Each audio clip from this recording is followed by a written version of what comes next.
All my dear students. विद्यार्थी मित्रांनो, माझा एक मित्र म्हणतो पहा, लंबे लंबे काय फेकू नको. अरे लंबे लंबे म्हणजे काय? लंबे म्हणजे लांब लांब. बघा, लंबे लंबे सेंटेन्स ट्रान्सलेट करण्याची ढासू idea. What is idea sir? कोणती अशी आयडिया आहे सर? किती मोठं वाक्य घ्या, परंतु त्या वाक्यामध्ये मित्रांनो तुम्हाला कर्ता कर्म क्रियापद कर्म शूट द्या, परंतु आपल्याला वाक्यामध्ये सुरुवातीला जो कर्ता आहे त्याचबरोबर जे वर्ब आहे, जे हेल्पिंग वर्ब आहे, नंतर बाकीचं ऑब्जेक्ट लिहायचं असतं. ते कोणतं वाक्य सर? Affirmative sentence. म्हणजे होकारार्थी वाक्यामध्ये जेव्हा आपण ट्रान्सलेट करत असतो ना, एखादं होकारार्थी वाक्य असतं, ते वाक्य ट्रान्सलेट करत असताना मित्रांनो आपल्याला काही नियम लक्षात ठेवावे लागतात. मग सर ते नियम कोणते असतात? तर सुरुवातीला आपल्याला सब्जेक्ट घ्यावा लागतो, नंतर हेल्पिंग वर्ब घ्यावं लागतं, नंतर वर्ब घ्यावं लागतं, नंतर ऑब्जेक्ट घ्यावं लागतं. मग मित्रांनो कितीही मोठं वाक्य किंवा किती मोठा द्या, त्या वाक्यामध्ये कितीतरी शब्द 10, 15, 20 शब्द असले ना, ते वाक्य फक्त थांबलेले नसले पाहिजे, त्या वाक्याला फुल स्टॉप नसला पाहिजे. जसं की आता पहा, इथं वाक्य लिहिलंय, मी आज मित्रासोबत मैदानावर क्रिकेट व हॉकीचा सराव करत होतो. मी जर पुन्हा घेतला होता ना, मला असं, मी आज माझ्या मित्रासोबत व विद्यार्थ्यासोबत गुरुजी सोबत असं काय पण म्हणा, क्रिकेट, हॉकी, फुटबॉल या सर्व खेळांचा सराव करत होतो. पहा बरं किती मोठं वाक्य झालं.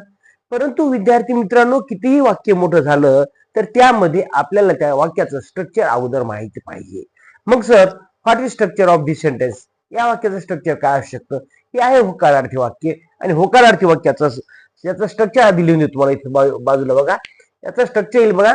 सुरुवातीला घ्यायचं आपल्याला प्रत्येक वेळेस सब्जेक्ट घ्यायचं. काय घ्यायचं आहे? सब्जेक्ट. सब्जेक्ट नंतर घ्यायचा आहे हेल्पिंग वर्ब म्हणजे सहाय्यकारी क्रियापद. नंतर घ्यायचं आहे वर्ब. घेतलं सब्जेक्ट, हेल्पिंग वर्ब, वर्ब. नंतर आपल्याला बाकीचा जो भाग आहे ना, तो आरपीएस म्हणतो त्याला, म्हणजे रिमेनिंग पार्ट्स ऑफ सेंटेन्स, किंवा त्याला आपण ऑब्जेक्ट म्हणतो, बरोबर, कर्म म्हणतो. मग मित्रांनो ही जर तुम्ही मान्य केली आणि बाकी जे भाग आहे ना राहिलेला, ते कसं लिहावं, मागे पुढी त्यानं काही फरक पडत नाही. आता पहा बघा मित्रांनो, इथं हे वाक्य कसं तयार होतं, आता लक्षपूर्वक तुम्हाला बघायचं आहे आणि त्याचं उत्तर लिहायचं आहे. आता सर्वप्रथम आपल्याला या वाक्यामधला कर्ता शोधायचा आहे. कोण आहे इथं कर्ता? काम करणारं कोण आहे?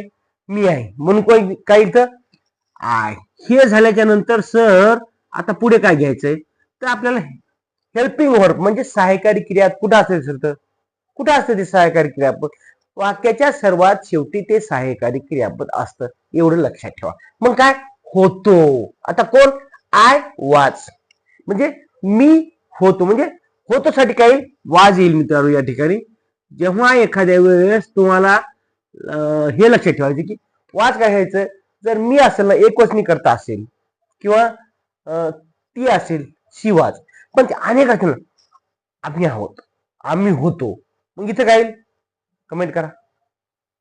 वेअर येईल. काय?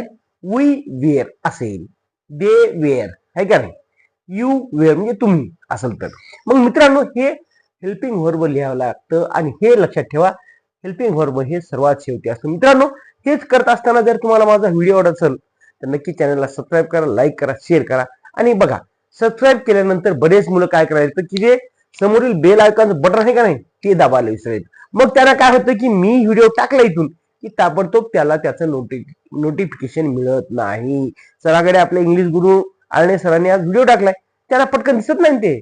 मग त्याला काय करावं लागतं की समोरचं बेल आयकॉनचं बटन दाबून ठेवावं, असं दाबावं लागतं. बघा इथपर्यंत समजलं तुम्हाला? सब्जेक्ट झालं, हेल्पिंग वर्ब झालं. आता मग वर्ब म्हणजे काय? वर्ब म्हणजे काय असते? क्रियापद, मेन क्रियापद असते ना. म्हणजे काय करता? सराव करणे, हे का नाही? काय म्हणतात त्याला? इथं हेल्प करत, पण काय करत होता? सराव करत होतो मी. मग त्याला काय म्हणतो आपण? प्रॅक्टिस. आता प्रॅक्टिस म्हणजे सराव आलं, बरोबर आहे सर. पण जेव्हा एखादी गोष्ट करत आलं शेवटी, करत म्हणजे ती क्रिया चालू होती ना. जेव्हा एखादी क्रिया चालू असते तेव्हा त्या विद्यार्थी मित्रांनो त्या वर्बला आयएनजी हा प्रत्यय लागतो, हे तुम्हाला माहित आहे, बरोबर आहे. मग सर काय लिहिणार तुम्ही इथं? मग आता पहा, इथं मी लिहिणार आहे सरावाला काय म्हणतो आपण? सराव करण्याला practice, PRACTICE.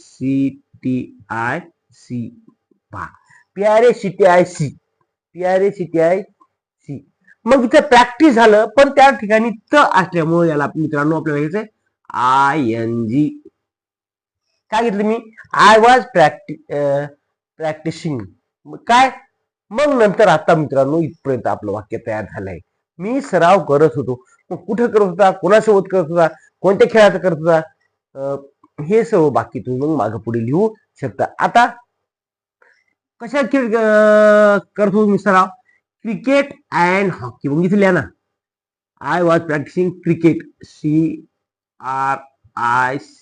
CRICKET and hockey HOCKEY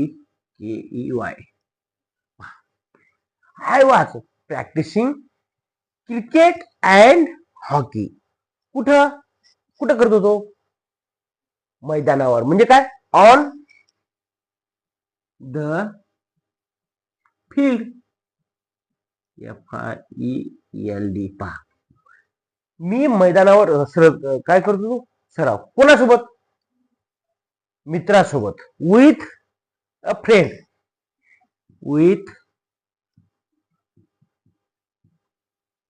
a friend मी काय केलं मित्रांनो सुरुवातीला कधी हे राहिलं पहा कधी करत होतो आज बरोबर आहे राईट टुडे आता एवढं मोठं वाक्य झालं सर हे कसं केलं असेल आपण सर सर्वात प्रथम विद्यार्थी मित्रांनो सब्जेक्ट घेतलेला आहे नंतर घेतलंय हेल्पिंग वर्ब नंतर घेतलंय वर्ब पण त्या वर्बचा कोणता फॉर्म घ्यायचा हे पण तुम्हाला माहित पाहिजे तुम्हाला असेच व्हिडिओ पाहिजे असतील ना तुम्हाला वर्बचे फॉर्म शिकायचे असतील तर माझे जवळ 800-900 व्हिडिओ आहेत ते तुम्ही मागचे एक बघा तुम्हाला जे व्हिडिओ आवडते ना जे तुमची जिथं तुम्हाला सुरुवात वाटते माझं सर ABCD येत नाही मला शब्द येत नाहीत वाक्य कसे तयार करा कळत नाही माझे प्रत्येक याच्यावरती व्हिडिओ आहेत टेन्स असो प्रिपोजिशन असो वर्ब असो सर्वांवरती माझे व्हिडिओ आहेत बघा अशा प्रकारे हे वाक्य तयार झालेलं आहे आता हे झालं सर होकारार्थी वाक्य म्हणजे याला पण अफर्मेटिव्ह सेंटेन्स म्हणतो मग सर एखादी निगेटिव्ह असल्यावर काय घ्यावं कसं करायचं नकारार्थी वाक्य समजा एक उदाहरण सांगतो तुम्हाला की मी काल माझ्या बघा वाक्य लिहा आपण इथं नंबर 2 वाक्य मोठं वाक्य सांगायचं आता मी तुम्हाला दुसरे एक वाक्य तुमच्या सरावासाठी एक वाक्य सांगतो ते तुम्ही मला कमेंट मध्ये सांगायचं आहे तुम्हाला जमते करायचे पहा समजा मी काल माझ्या वडिलांसोबत शेतामध्ये गहू काढण्यासाठी गेलो होतो किती वाक्य मोठा आहे हे तुम्ही मला कमेंट मध्ये त्याचं मला इंग्रजीमध्ये ट्रान्सलेट करून सांगा आता पहा आता दुसरं वाक्य मी काल माझ्या भावासोबत पहा मी काल हे नकारार्थी आहे बघा मी काल माझ्या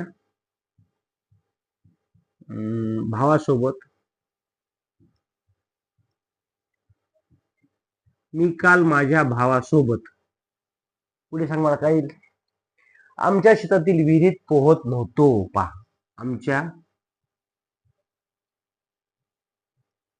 शेतातील विहिरीत पोहत नव्हतो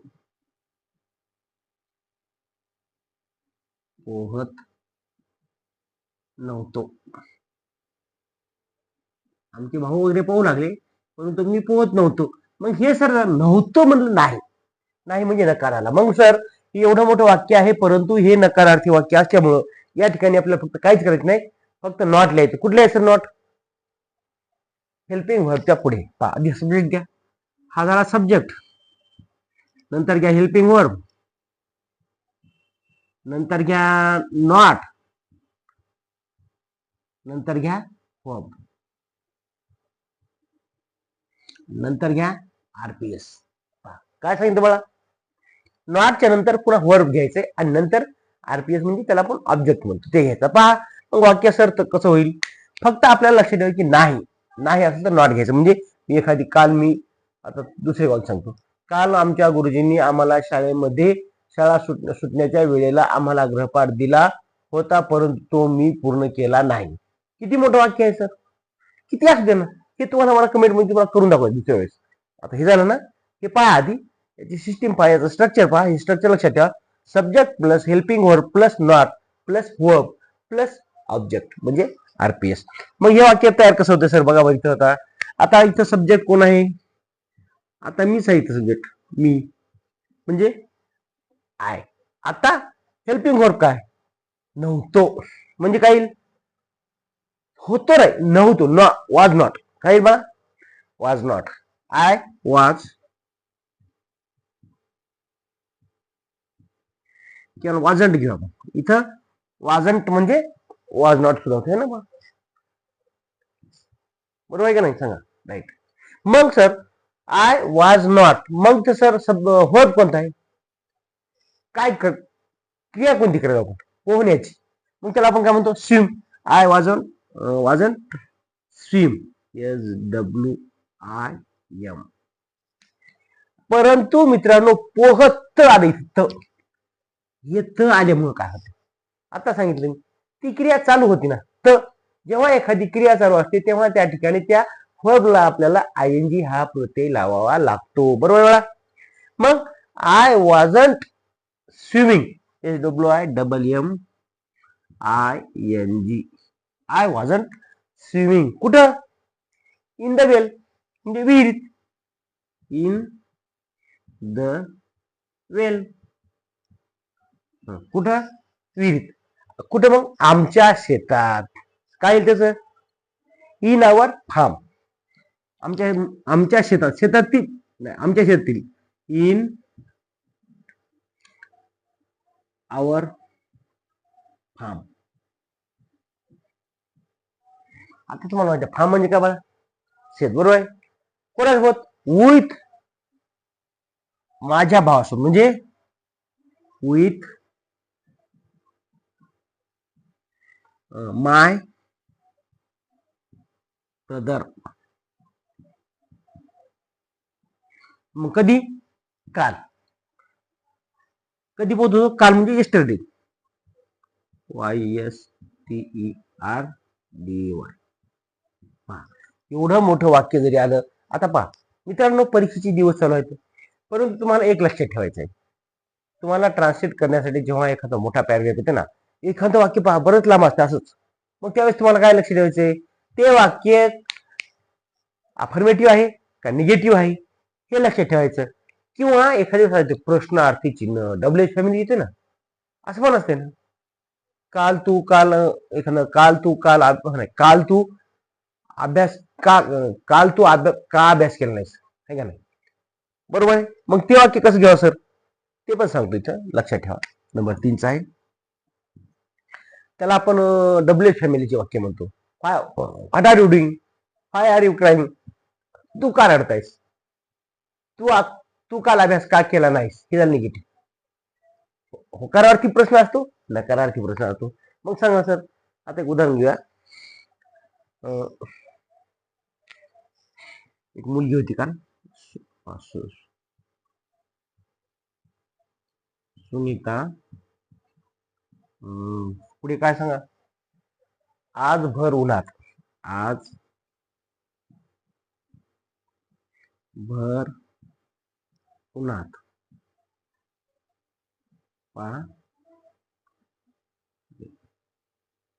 भर उन्हात, पुढे सांग, तिच्या आईसोबत पायाने का चालत होती, तिच्या आईसोबत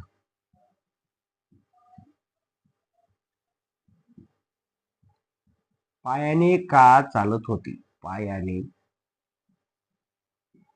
का चालत होती. बघा, कारण त्यांची एसटी गेली असेल किंवा त्यांना वाहन भेटलं नसेल म्हणून, किंवा त्याची गाडी घरी नसेल म्हणून ती पायाने चालत होती. मग सर हा प्रश्न पहा, आज भर उन्हात तिच्या आईसोबत ती पायाने का चालत होती. मग सर या ठिकाणी आपल्याला घ्यायचं आहे याचं स्ट्रक्चर समजून. What is structure of this sentence, की आहे WH फॅमिली. मग तिथं काही ना पहा, सुरुवातीला याची WH फॅमिली,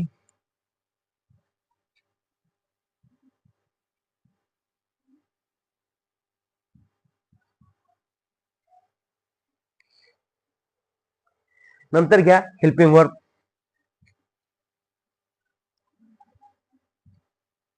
नंतर घ्यायचंय सब्जेक्ट. आता करता कसं करायचं मोठामध्ये बघा. नंतर घ्यायचा सब्जेक्ट, कोण आहे तो सब्जेक्ट, आणि नंतर घ्यायचा आहे वर्ब.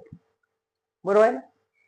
वर्ब म्हणजे क्रियापद, PRB वर्ब, आणि शेवटी द्यायचं आहे प्रश्नचिन्ह शेवटी वर एकदम वाक्य संपल्याच्या नंतर.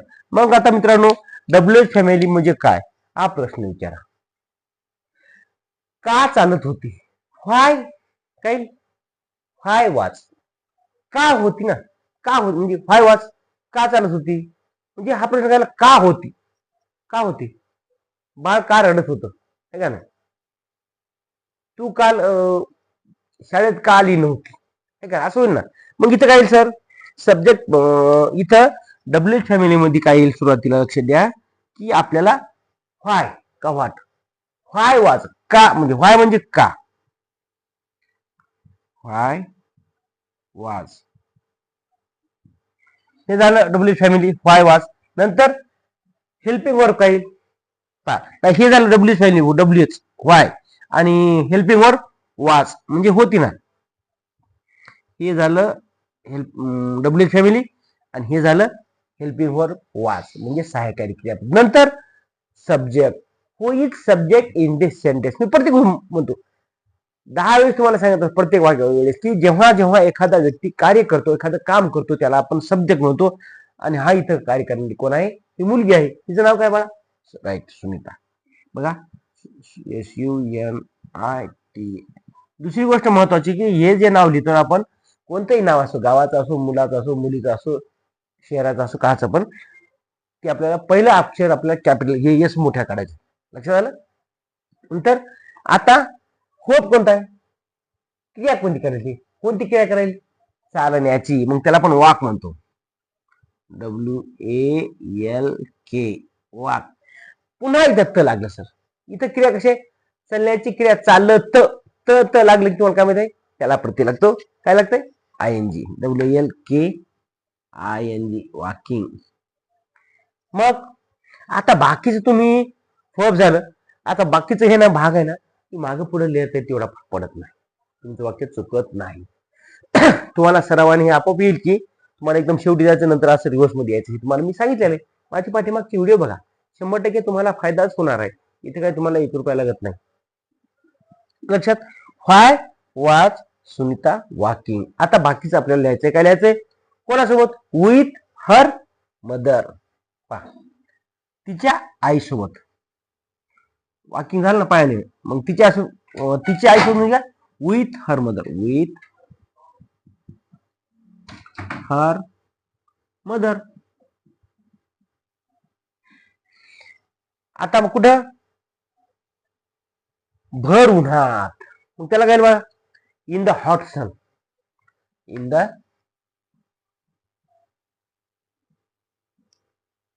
Hot sun, in the hot sun म्हणजे भर उन्हात. कधी, कधी चालू होती, आज, TODAY. पण इथं WHY आल्यामुळे शेवटी प्रश्न चिन्ह द्यायला विसरायचं नाही. हे नाही प्रश्न चिन्ह तुमचा अर्धा मार्क करते मुलांना. किती मार्क, अर्धा मार्क करते. म्हणून तुम्हाला लक्षपूर्वक बघायचं आहे.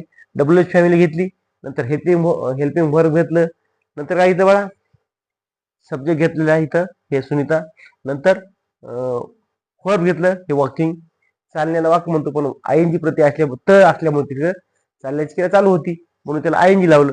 नंतर बाकीचा भाग जो आहे RPS हा आपण घेतलेला आहे. विद्यार्थी मित्रांनो, व्हिडिओ आवडला तर नक्की तुम्हाला शेअर करायचा आहे. शेअर केल्यामुळे काय होईल, शेअर करायला तुम्हाला पैसे लागतात. इंटरनेट एवढं चालते ना, रोजच्या रोज एवढं चालते, मग त्याचा फायदा तुमचे जे तुमचे भाऊ बहीण असतील 8वी 10वी पर्यंतच्या मुलांना, पहिलीपासूनच्या नाही सगळ्याला जमते हो. ज्याची शिकण्याची इच्छा आहे ना त्याला प्रत्येकाला जमते. मग तुम्ही प्रत्येकालाच हा व्हिडिओ पाठवण्याचा प्रयत्न करा. व्हिडिओ आवडला तर नक्की लाईक करा, शेअर करा. Sharing is caring. Thank you for watching. धन्यवाद. Good bye.